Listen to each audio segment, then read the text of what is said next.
inkosi. uJesu Kristu inkosi. Ngiyababingelela abazalwane, ngibingelele kuba umpostoli, ngibingelele umama, ngibingelele omama befundisi bonke, nobaba bafundisi bonke, ngibingelele nabazalwane bonke egameni lenkosi yethu uJesu Kristu. Ngithi uJesu Kristu inkosi. Amen. Bazalwane, ngisukuma nokuzobonga uNkulunkulu engigcinile, wangilinda, wangilondoloza ukuze kuba yilesi sikhathi. Ngisukuma kakhulu bazalwane nokubonga. Ngimbonga uNkulunkulu ukungifaka. Ngithi mangibheka ngibuka uNkulunkulu engibekile emsebenzini la, wabeka ibandla engizokhonza kulo la. Into engangiyicela kuNkulunkulu ngithi baba, khona nje engiyithi bazalwane, uma kungase kuthiwa ngiyayeka ukukholwa, angazi ukuthi ngiyofika ngithini kuNkulunkulu, ngoba ngangimcela uNkulunkulu ngithi Nkosi, ngicela ungiyise lapho kunezwi lakho khona.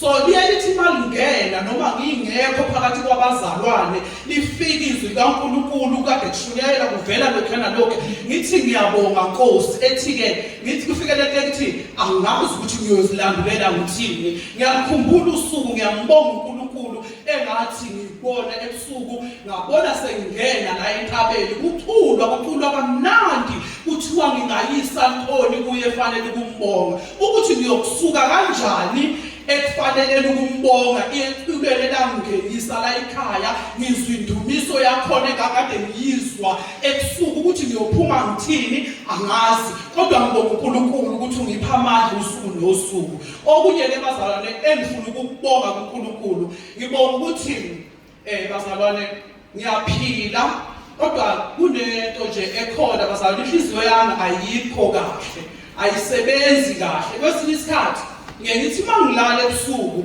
ngikhuleke ngize ngikhuleke umkhuleko ozogcina uthi, uma Nkosi umphefumulo wami uphuma, ngicela Nkosi wemuke umphefumulo wami.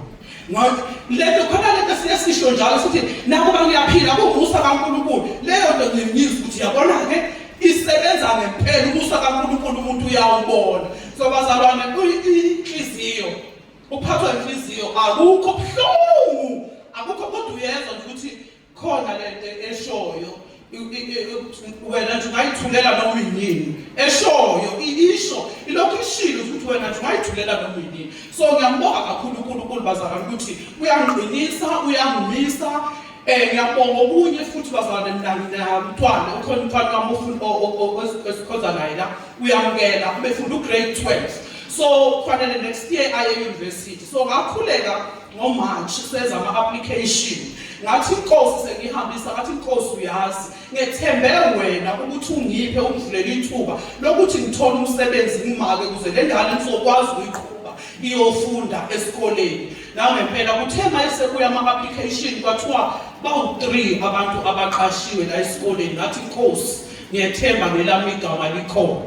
Ngikhohle kuthe mayesefika amalokhuzana ama-4 ilokhuzana ama-acceptance letters, wangibiza uthisha omkhulu, ngambonga uNkulunkulu. Wazi wathi uthisha omkhulu, ngiyakubongela ukuthi uNkulunkulu ukuzwelile, ngiyazi ukuthi zonke izinto uyayibambela. Ngahamba ngayombonga uNkulunkulu. Kuthe-ke bazalwane sesimaka le uday 1 sahlala uday 2 uphela, kwabakhona izwi elikimi elithi lifika nje nginganakile, kwabakhona ethi uJesu ebona isixuku wahlala phansi nabo wavula umlomo wathi, wena mawubona isixuku uvula umlomo uthini?